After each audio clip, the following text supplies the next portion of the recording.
Hi, my name is Adam Zamora. I'm a clinical neuropsychologist at the Child Mind Institute.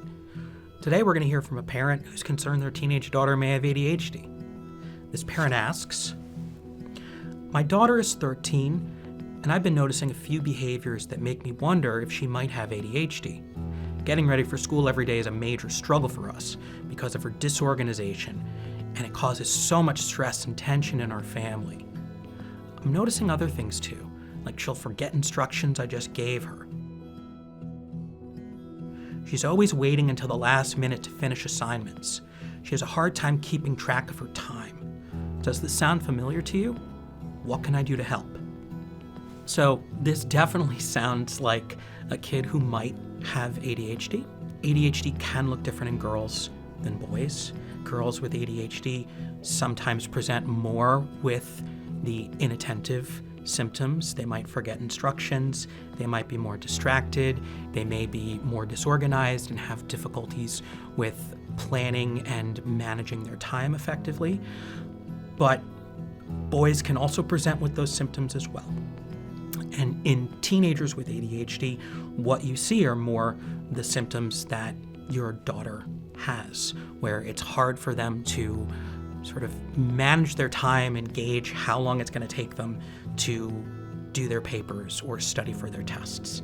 And in kids with ADHD who have difficulties with executive functioning, multi-step tasks that can't just be finished in one sit down, it's hard for them to visualize what are the different steps that they need to take in order to get from start to finish.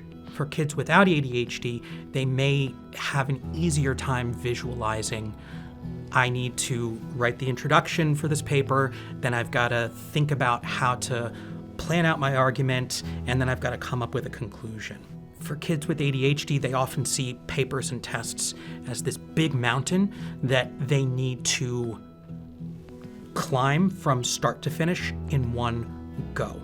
And when you visualize an assignment that way, you're not going to want to start it until you really don't have much of a choice and you've just got to get it done. So that's why a lot of kids with ADHD struggle with procrastination. There's a lot of anxiety about not knowing how and when to start, how and where to start, and how long something's actually going to take you to get it done. So things that can help at home are creating more structure and routine and predictability.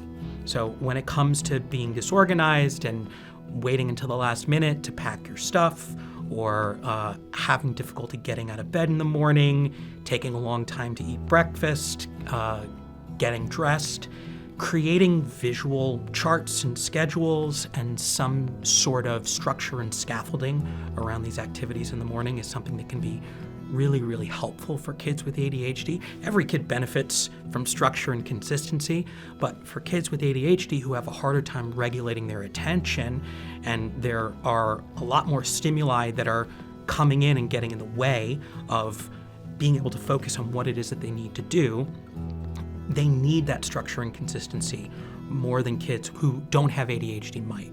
Some kids outgrow many of the prevalent symptoms of ADHD, but it's important to understand that it's a neurodevelopmental disorder. So you're born with it, and it's probably going to impact your life to some degree, even when you're a young adult. To learn more about ADHD, visit childmind.org.